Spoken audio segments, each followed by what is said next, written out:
14 अक्टूबर को राजभवन मार्च पटना में गांधी मैदान से राजभवन तक पहले तो एजेंडा बने और उस एजेंडा को लेकर कुछ कार्यक्रम बनाए। संगठन में कमेटी बन गई, बैठक हो गई, इसका बहुत अर्थ नहीं।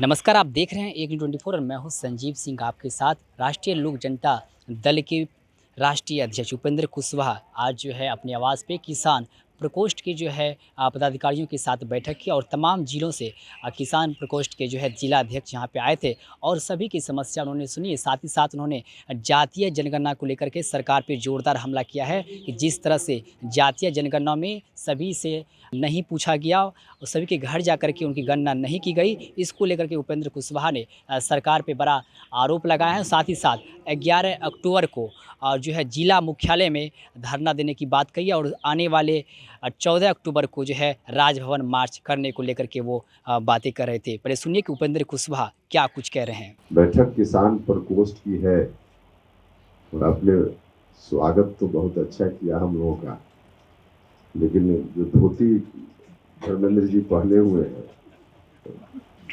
सब चादर तो सब देता है, वही धोती अब हम लोगों को देते लगता है कि किसान प्रकोष्ठ में मिला। चलिए, लेकिन कोशिश आप कर रहे हैं, अच्छा है। संगठन के विस्तार का भी काम आपने किया है, अच्छा कर रहे हैं।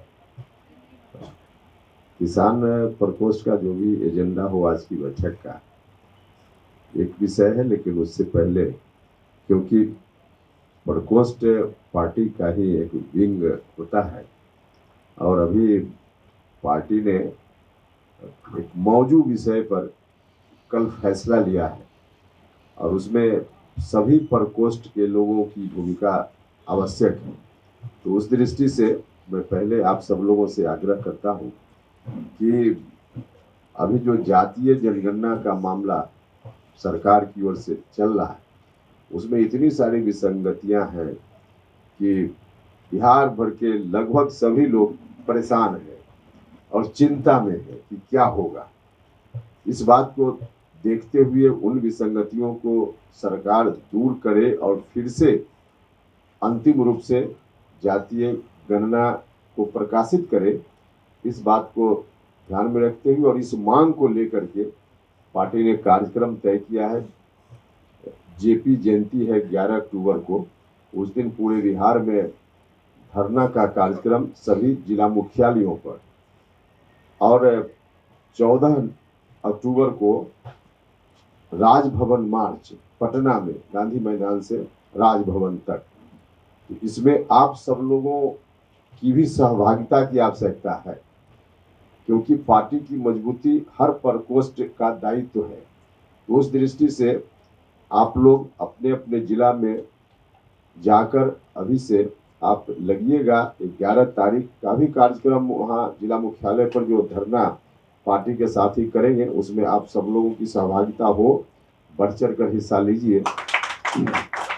और साथ ही साथ राजभवन मार्च का जो कार्यक्रम है 14 तारीख को, उसमें भी आप सब लोग आइए और अपनी सहभागिता निभाइए। देखिए, किसानों की समस्या तो है ही और बहुत सारी समस्याएं हैं। जितनी समस्या से किसान लोग ग्रसित हैं, उनको लगता है कि कोई दूसरा वर्ग उतनी समस्या से ग्रसित नहीं रहता है। किसान प्रकोष्ठ की भूमिका उन समस्याओं को टैकल करने के लिए, उन समस्याओं पर अपनी आवाज बुलंद करने के लिए क्या हो सकती है, इस पर कुछ सोच करके कुछ एजेंडा बनाना चाहिए।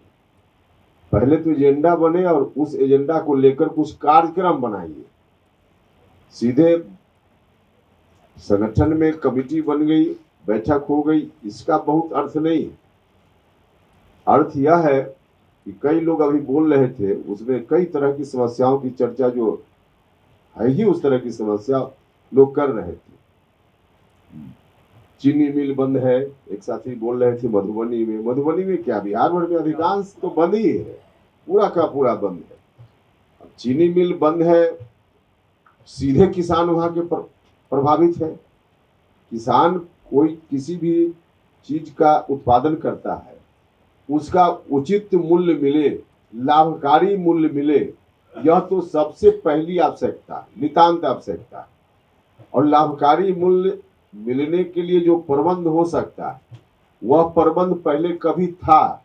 चीनी ईख के उत्पादन का जो क्षेत्र है वहां, चीनी मिल में लोग अपना ईख बेचते थे और फिर उनको वहां से पैसा मिलता था, तो उनका काम पूरा होता था। लेकिन जहाँ चीनी मिल बंद है, अब तो वहाँ के किसान विवश है कि कोई हम दूसरी फसल करें। लेकिन कुछ तो इलाका या खेत जमीन ऐसी होती है जहाँ दूसरी फसल कर भी नहीं सकते हैं, तो वहाँ फिर ईख का यदि उत्पादन हो रहा है और हो ही रहा है उत्पादन, वहाँ के किसानों के साथ तो क्या उपाय है, आखिर क्या करेगा। बगल का उत्तर प्रदेश से सटा हुआ इलाका जो है चंपारण वगैरह का, वहाँ के बहुत सारे लोग तो आपने सुना कि साफ तौर पे उपेंद्र कुशवाहा जातीय जनगणना को लेकर के सरकार पे हमलावर है और वो 14 अक्टूबर को जो है राजभवन मार्च करने को तैयार है। सहयोगी वेद के साथ संजीव सिंह, एक न्यूज़ 24 पटना।